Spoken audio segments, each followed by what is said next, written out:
Hello student, this is Geeta Prajapati. Welcome to SST classes. आज हम यहाँ पर लेसन थर्ड खनिज और शक्ति के संसाधन इसके क्वेश्चन आंसर को डिस्कस करेंगे। So let's start. जैसा कि इसमें फर्स्ट क्वेश्चन दिया है, प्रतिदिन आपके उपयोग में आने वाले 3 सामान्य खनिजों के नाम बताइए। तो आपको 3 खनिजों के नाम बताने हैं जो आप क्या करते हैं, अपने डेली यूज़ में यूज़ करते हैं। जैसे आप कौन कौन से खनिज यूज करते हैं? लोहा है, तांबा, एल्युमिनियम। तो इसका क्या है, आप यूज़ करते हैं। और इसमें आप नमक हो सकता है, ग्रेफाइट हो सकता है। इसके बाद नेक्स्ट क्वेश्चन को देखते हैं। अयस्क क्या है? धात्विक खनिजों के अयस्क सामान्यतः कहाँ पाए जाते हैं? तो इसके उत्तर को देखते हैं। वे सेल जिनसे खनिजों का खनन किया जाता है उन्हें अयस्क कहा जाता है। धात्विक खनिज मुख्यतः आग्नेय और कायांतरित सेल समूह में पाए जाते हैं। नेक्स्ट क्वेश्चन है, प्राकृतिक गैस संसाधन में संपन्न प्रसिद्ध स्थान कौन से हैं? उनके नाम बताने हैं। तो इसमें आपके जो प्राकृतिक प्रदेश हैं उनके नाम हैं, जैसे आपके रूस, नॉर्वे, यूके, नीदरलैंड, या फिर इसके अलावा और बता देती हूँ मैं आपको, जैसलमेर जो राजस्थान में है, मुंबई जो महाराष्ट्र में। नेक्स्ट क्वेश्चन को देखते हैं। नेक्स्ट क्वेश्चन है आपका, निम्न के लिए आप ऊर्जा के किन स्रोतों का सुझाव देंगे? तो इसको देखते हैं हम। तो जैसे ग्रामीण क्षेत्र हैं, तो ग्रामीण क्षेत्र में कौन सी ऊर्जा यूज की जाती है? तटीय क्षेत्रों में कौन सी ऊर्जा यूज की जाती है? शुष्क प्रदेशों में कौन सी ऊर्जा यूज करनी है? ये इसमें आपको सुझाव देना है। तो यदि हम ग्रामीण क्षेत्र में देखते हैं तो ग्रामीण क्षेत्रों में हम बायोगैस का यूज करते हैं। फिर इसके बाद है तटीय क्षेत्र, तो उसमें हम पवन ऊर्जा का यूज करते हैं या फिर ज्वारीय ऊर्जा का। और नंबर थर्ड है शुष्क प्रदेश, तो शुष्क प्रदेशों में हम किसका प्रयोग करते हैं? पवन ऊर्जा और सौर ऊर्जा दोनों का यूज करते हैं। नेक्स्ट क्वेश्चन है, 5 तरीके दीजिए जिनसे कि आप घर में ऊर्जा बचा सकते हैं। तो आपको 5 तरीके बताने हैं जिससे आप ऊर्जा को बचा सकते हैं। तो इसमें सबसे फर्स्ट है, बिजली जो उपकरण हैं उनकी आवश्यकता ना होने पर उन्हें बंद कर देना चाहिए और आवश्यकता के अनुसार ऊर्जा का कम से कम उपयोग करना चाहिए। खाना बनाने के लिए प्रेशर कुकर का ही यूज़ करना चाहिए। जैसे आप देखते हैं जो प्रेशर कुकर है उसमें खाना एकदम से बन जाता है। एलईडी बल्ब का प्रयोग करना चाहिए और जो सिया फल है उसका भी प्रयोग हमें करना चाहिए। यदि हमारे घर में खिड़कियां हैं उन्हें खुली रखनी चाहिए ताकि उससे प्राकृतिक हवा भी आ सके, प्रकाश भी आ सके। जैसे सपोज हमारी खिड़कियां हैं उन्हें खुली रख सकते हैं और हम लाइट को बंद कर सकते हैं, तो इससे ऊर्जा की बचत होगी। और गैस जलाने से पहले हमें सभी सब्जियों को काट कर धोकर तैयार रखना चाहिए। और जितने भी विद्युत उपकरण हैं उनकी समय समय पर देखभाल करनी चाहिए। नेक्स्ट क्वेश्चन को देखेंगे हम। नेक्स्ट क्वेश्चन है हमारे, सही उत्तर पर चिन्ह लगाना है आपको, यानी कि जो सही है उस पर आंसर देना है आपको। निम्नलिखित में से कौन सी एक खनिज की विशेषता नहीं है? तो इसमें आपके 3 ऑप्शन दिए हुए हैं। इसमें हम देखेंगे तो इसका जो सही आंसर है, जो हमारे खनिज हैं वे असमाप्य होते हैं, यानी कि वह समाप्त नहीं होते हैं। निम्नलिखित में से कौन सा अभ्रक का उत्पादक नहीं है? कहाँ पर अभ्रक का उत्पादन नहीं किया जाता है? तो वह है कर्नाटक। नेक्स्ट देखते हैं, निम्नलिखित में से कौन विश्व में तांबे के लिए अग्रणी उत्पादक देश है? तो वह है आपका चिली। और बच्चों ये क्वेश्चन बहुत इंपॉर्टेंट है, ये एग्जाम में काफ़ी बार पूछा गया है।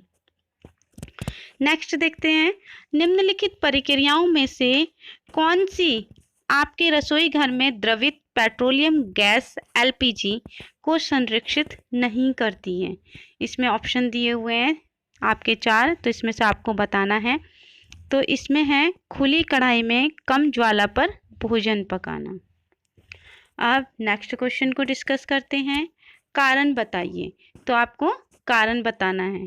सबसे पहला दिया हुआ है, बड़े बांधों का निर्माण के पूर्व पर्यावरणीय पहलुओं को ध्यानपूर्वक देखना चाहिए। तो इसको देखते हैं। जो बड़े बांध हैं उनका निर्माण से पूर्व पर्यावरणीय पहलू हैं उनको ध्यानपूर्वक देखना चाहिए, क्योंकि इससे क्या होता है, सबसे पहले वनों का सफाया हो जाता है और जो वन्य जीव जंतु हैं उनका आवास भी नष्ट हो जाता है। और इस तरह से जो बांध हैं उसके टूटने से भी जान माल और प्राकृतिक संपत्ति की भी हानि होती है और जो हमारा प्राकृतिक संतुलन है वह भी बिगड़ जाता है।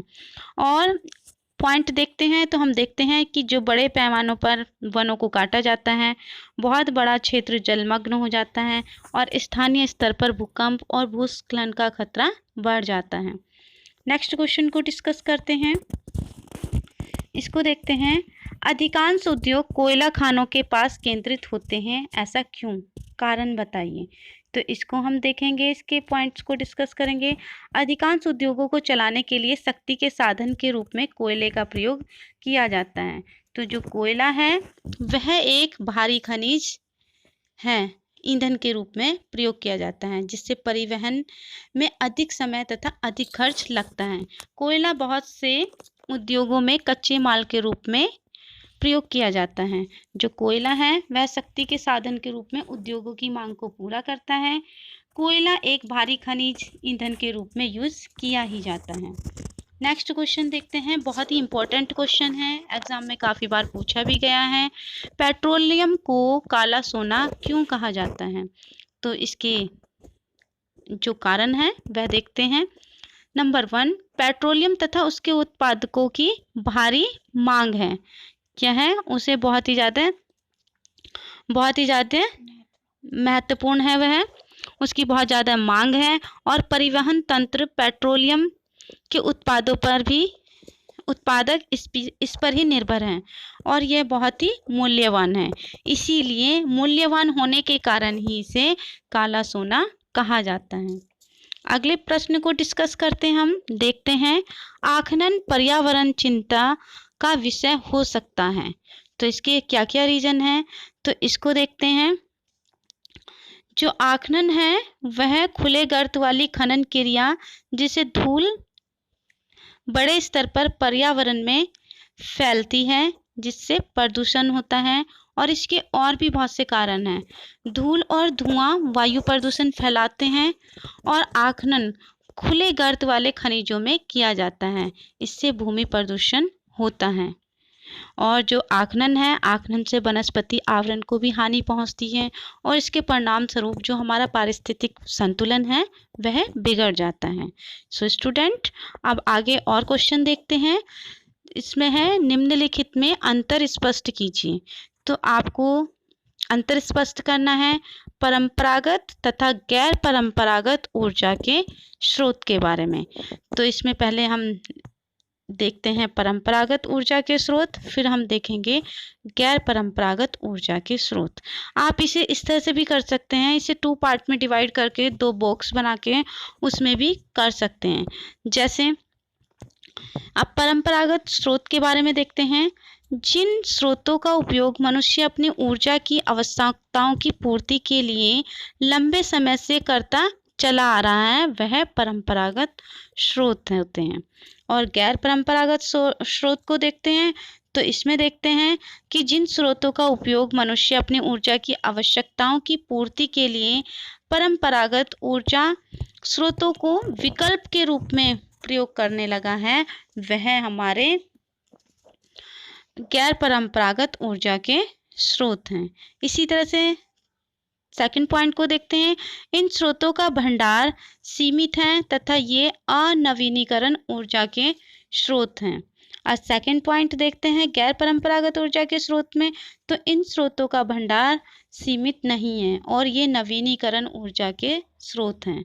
इसमें थर्ड पॉइंट को देखते हैं, इन ऊर्जा के स्रोतों के उपयोग से प्रदूषण होता है और गैर परंपरागत में इन ऊर्जा के स्रोतों के उपयोग से प्रदूषण नहीं फैलता है। नंबर फोर्थ, कोयला, पेट्रोलियम, प्राकृतिक गैस आदि परंपरागत ऊर्जा के स्रोत हैं और इसी तरह से गैर परंपरागत ऊर्जा के जो स्रोत हैं वह हैं सौर ऊर्जा, पवन ऊर्जा, ज्वारीय ऊर्जा, ये गैर परंपरागत ऊर्जा के स्रोत हैं। नेक्स्ट क्वेश्चन को डिस्कस करते हैं, बायोगैस और प्राकृतिक गैस में क्या अंतर है। तो इसमें देखते हैं जो बायोगैस है यह मानव निर्मित संसाधन है और जो प्राकृतिक संसाधन है वह प्रकृति के द्वारा प्रदत्त है। बायोगैस यह जैविक अपशिष्ट जैसे मृत पौधे और जंतुओं के अवशेषों, पशुओं का गोबर आदि से तैयार की जाती है और जो प्राकृतिक होती है वह पेट्रोलियम निष्पेषों के साथ पाई जाती है। इसी तरह से बायोगैस जो होती है इसका उपयोग खाना पकाने, बल्ब जलाने आदि घरेलू जो कार्य हैं उनकी ज़रूरतों को पूरा करने के लिए किया जाता है। इसी तरह से जो प्राकृतिक गैस है इसका उपयोग घरेलू और वाणिज्यिक ईंधन के रूप में प्रयोग किया जाता है और बायोगैस इसके प्लांट ग्रामीण और शहरी दोनों क्षेत्रों में लगाए गए हैं। प्राकृतिक गैस, भारत के प्राकृतिक गैस जैसलमेर, कृष्ण गोदावरी डेल्टा, त्रिपुरा और मुंबई के अपतटीय क्षेत्रों में पाई जाती हैं। इसी तरह से नेक्स्ट पॉइंट को हम डिस्कस करते हैं, बहुत ही इम्पॉर्टेंट है, लौह तथा अलोह खनिज में क्या अंतर है। जैसा कि मैंने आपको जो इसकी मैंने वीडियो बनाई थी लेसन की उसमें भी आपको बताया था। लौह खनिज, जिन धात्विक खनिजों में लौह का अंश पाया जाता है उसे लौह खनिज कहते हैं और अलोह खनिज, जिन धात्विक खनिजों में लौह का अंश नहीं पाया जाता है वह अलोह खनिज होते हैं। लौह जो खनिज होते हैं लौह अयस्क, मैग्नीज, क्रोमोनाइट इत्यादि लौह खनिज के उदाहरण हैं और जो अलोह खनिज हैं उसमें सोना, चांदी, तांबा आदि अलोह खनिज के उदाहरण हैं। फिर नेक्स्ट है आपका धात्विक तथा अधात्विक खनिज में अंतर बताइए। बच्चों यह जो क्वेश्चन है यह भी एग्जाम में काफ़ी बार पूछा गया है, यह भी इम्पोर्टेंट है। तो धात्विक खनिज, जिन खनिजों से धातु प्राप्त होती है उसे धात्विक खनिज कहते हैं और इनको पीटकर पतली चादर के रूप में परिवर्तित किया जा सकता है। इनमें चमक होती है। यह लौह अयस्क, मैग्नीज, क्रोमाइट, सोना, चांदी इत्यादि धात्विक खनिज के उदाहरण हैं और जो अधात्विक खनिज हैं वह जिन खनिजों से धातु प्राप्त नहीं होती है वह अधात्विक खनिज कहलाते हैं और यह पीटने पर टूट जाते हैं। इसमें जो आपके अधात्विक खनिज हैं जैसे संगमरमर, कोयला, पेट्रोलियम, अभ्रक, नमक आदि इसके उदाहरण हैं और जो ये खनिज होते हैं अधात्विक, इसमें चमक नहीं होती है। जो अधात्विक खनिज होते हैं यह खनिज अवसादी सेलों से प्राप्त होते हैं। नेक्स्ट, सो स्टूडेंट आज की वीडियो में बस इतना ही। तो आपको जो मैंने आज ये क्वेश्चन आंसर यहाँ पर डिस्कस किए हैं इन क्वेश्चन आंसर को अपनी फेयर कॉपी में साफ साफ सुंदर सुंदर हैंड राइटिंग में करना है। अगर आपको वीडियो पसंद आई है तो लाइक, शेयर एंड सब्सक्राइब कीजिए और इसमें कुछ पिक्चर भी दिए हुए हैं जिनकी मैं पिक खींचकर आपके पास भेज दूंगी, उसको आपको अपनी कॉपी में बनाना है। Thanks for watching.